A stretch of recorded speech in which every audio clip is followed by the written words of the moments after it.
हरे कृष्ण। वैशाख माह के महत्व, भगवत भक्ति के लक्षण तथा वैशाख स्नान की महिमा। अम्बरीश बोले, मुनि श्रेष्ठ, आपने बड़ी अच्छी बात बताई, इसके लिए आपको धन्यवाद है। आप संपूर्ण लोकों पर अनुग्रह करने वाले हैं। आपने भगवान विष्णु के सगुण एवं निर्गुण ध्यान का वर्णन किया। अब आप भक्ति का लक्षण बतलाइए। साधुओं पर कृपा करने वाले महर्षि, मुझे यह समझाइए कि किस मनुष्यों को कब, कहाँ, कैसी और किस प्रकार भक्ति करनी चाहिए। सूत जी कहते हैं, राजाओं में श्रेष्ठ महाराज अम्बरीश के ये वचन सुनकर देवर्षि नारद जी को बड़ी प्रसन्नता हुई। वे उनसे बोले, राजन सुनो, भगवान की भक्ति समस्त पापों का नाश करने वाली है।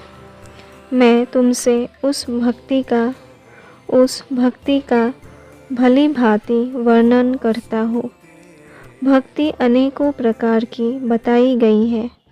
मानसी, वाचिकी, कायिकी, लौकिकी, वैदिको तथा आध्यात्मिक ध्यान, धारणा, बुद्धि तथा वेदार्थ के चिंतन द्वारा जो विष्णु को प्रसन्न करने वाली भक्ति की जाती है उसे मानसी भक्ति कहते हैं।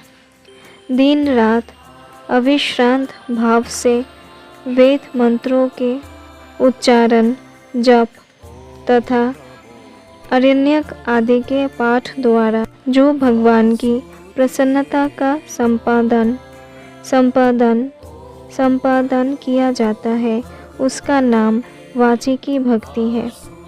व्रत, उपवास और नियमों के पालन तथा पांचों इंद्रियों के संयम द्वारा की जाने वाली आराधना अर्थात शरीर से साध्य होने के कारण कायिकी भक्ति कही जाती है।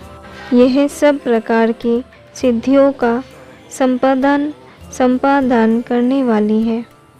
वाद्य, अर्घ आदि उपचार, नृत्य, वाद्य, गीत, जागरण तथा पूजन आदि के द्वारा जो भगवान की सेवा की जाती है उसे लौकिकी भक्ति कहते हैं।